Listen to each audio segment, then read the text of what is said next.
Red Dead Redemption 2 is a masterpiece, but you do not need me to tell you that. Few games have resonated with players on such a widespread level.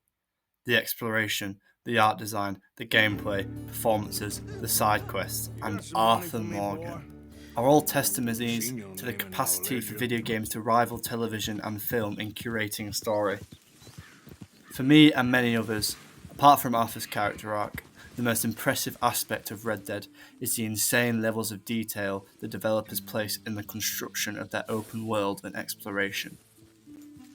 In many other generic open world games, Ubisoft, the open world feels empty, laborious, and like a checklist.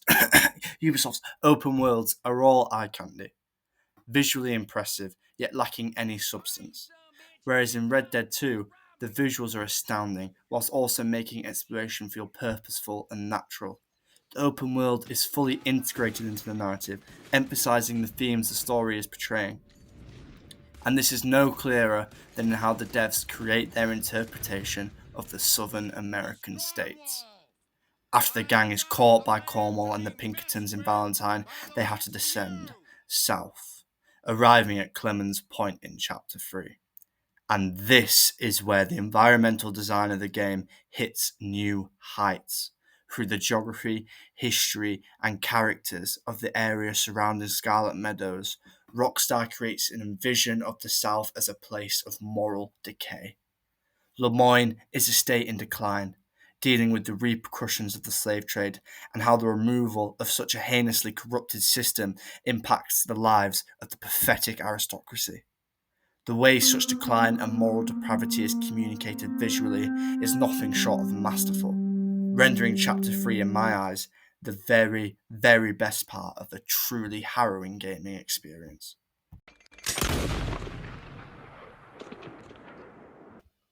In a discussion about this area of the map, geography is essential. We start the game in the snowy mountains of West San Marino. The environment is brutal, yet the beauty of the area seeps through into the narrative. And as the gang descend from the snowy mountains into the heartlands, a sense of hope is rejuvenated in the characters and the camp. The terrain of the heartlands encapsulates this. It is expansive, beautiful, and truly reminiscent of our perception of a Western narrative. The tall rocks of the Twin Pass and the open fields of the heartlands evoke a sense of openness. It feels liberating, almost as if the gang can take a moment to breathe and recuperate, planning their next move. Yet this illusion of security and freedom is shattered by the end of Chapter 2, as the Vandalin gang are pushed further south into the true underbelly of American society. The differences between where the camps are settled affirm this notion. Horseshoe Overlook is open and free, overlooking the mountains, whereas Clemens Point is shoved into a corner by the lake. Geographically restricting the gang, reflecting their position in society at this moment. They are trapped and cannot, or rather will not, be able to escape the violent actions encouraged by Dutch and Micah. The expansive, beautiful terrain of West New Hanover is replaced by flat, dry land, cramped forests, and scattered, dilapidated structures. Such a geographical shift immediately establishes this area of the map as totally different to the previous sections of the game. Furthermore, the architectural uniqueness of Scarlet Meadows simultaneously separates this chapter from its predecessor and allows for an evaluation of the backward nature of late 19th century Southern American society. The diversity of the architecture is fascinating. On either side of Scarlet Meadows, we have two mansions and two families, both alike in dignity.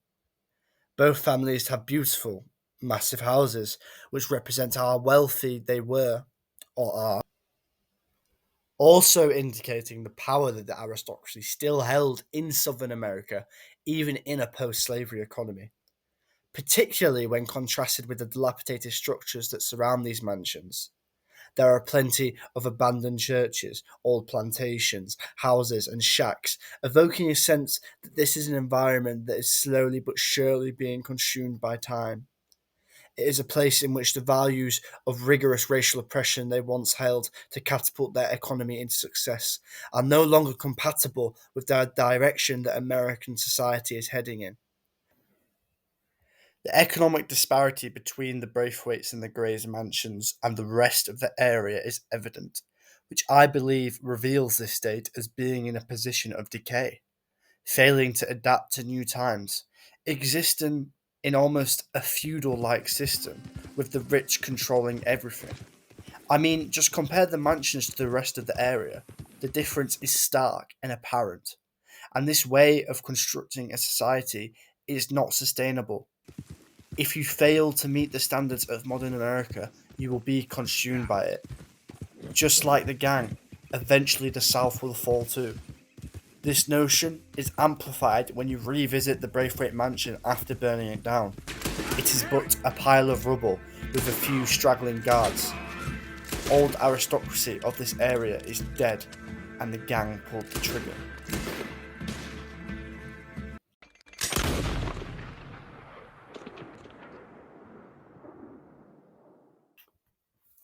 I have alluded to the pivotal role that slavery plays in the construction of this area, but the importance of such a vile institution requires much more attention than a mere illusion. As in much other Southern Gothic fiction, or Southern fiction in general, slavery is explored from a position of repression, reflecting the slave states that repressed the brutal reality of the system they relied upon. However, such repression only intensifies the horrors that they are trying to quell. Even in the attempts of the Greys and the Braithwaites to devillainize how their wealth was accumulated. Wait, pretty sure you did. Old Cotton family had a fortune at one point until, well, a few changes in the labor If you laws. dig a little bit around Lemoyne, the horrors of the slave trade are all around you. And believe it or not, it isn't, as Archibald refers to it, just a few labour laws. Take this abandoned shack you can find with old chains used to hold slaves behind Braithwaite Manor. You can find a photo of a family, which is presumably the family that has been enslaved, emphasising the tragic reality of such a system and how it degrades the humanity of its subjects. Once again, this is emphasised by the corpse of Elijah, a runaway slave you can find washed up on Flatiron Lake, still with the chain around his neck. The dates on these letters and photographs remind the player that this moral depravity was only 30 years ago, making it even more horrifying. It is still in living memory. The letter on the dead body of Elijah that you can find is a genius touch. Instead of portraying slavery as a sweeping, evil institution, such a letter gives voice to the people affected by such a system, individualizing their different experiences of oppression. Elijah ran away in hopes of reuniting with his family in Canada, emphasizing the devastation of his situation and the decrepit history of this area.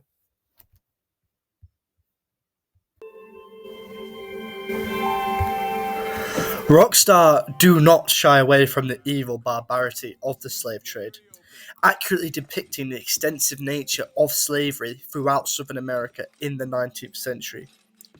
Evident in the abandoned plantation in which the gang set up camp in Chapter 4, Shady Belle, which is currently occupied by the Lemoyne Raiders, a rebel gang who still believe the Civil War is going on, fighting for the Confederate States. I would analyse them, but Fiji goes into a far better detail than I ever could. In the mission in which Arthur and Lenny clear out Shady Belle, Lenny details his experiences of racial abuse. But most of it is a glance or a word. And after that, a visit in the night. Allowing for the player to hear a first-hand account of how racial prejudice is so intense, particularly within this area. Another reason for such intense racial tension could be due to the Civil War battles taking place in this area. We can see the remains of a Civil War battle at Bulga Blade, suggesting that the conflict has permanently damaged the landscape.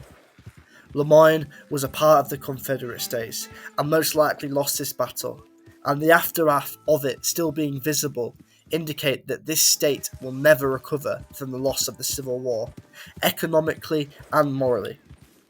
Even in a time of abolition, racial prejudice is as strong as ever.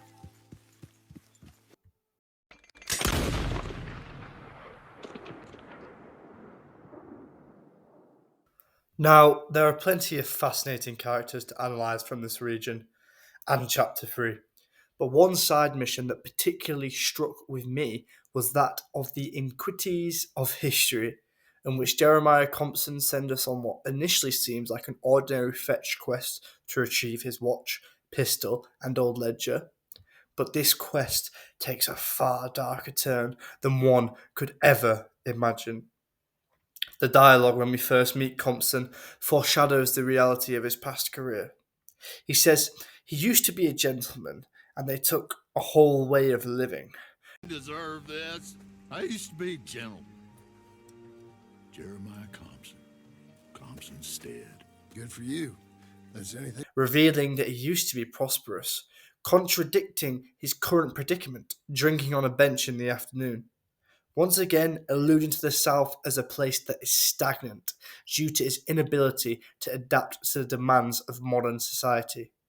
Jeremiah is considered one of the most hated NPCs in the whole game, and it is evident to see why from his first interaction. He discusses slavery as if it was his right to oppress black people, as if it is a career choice one should be admired for, not persecuted. To boast about. They took everything from me. Who did? They. What did they take? My whole life. A whole way of living, a career. When you go to his old house, the depravity of slavery, or his quote-unquote career, as he labels it, are fully apparent. In the basement of his house is the prison, in which the innocent slaves were kept. Symbolically, it is highly fitting that the prison is in the basement. It evokes the sense that the South as a whole wishes to repress its dark past. It is literally buried underground, almost reflecting a collective Southern subconscious. They have tried to suppress the truth of their perpetuation of racial genocide. Yet what they try to suppress is still so ingrained into their society that even with the slightest scrutiny, the facade of an aristocratic South crumbles immediately. And this quest completely embodies this notion.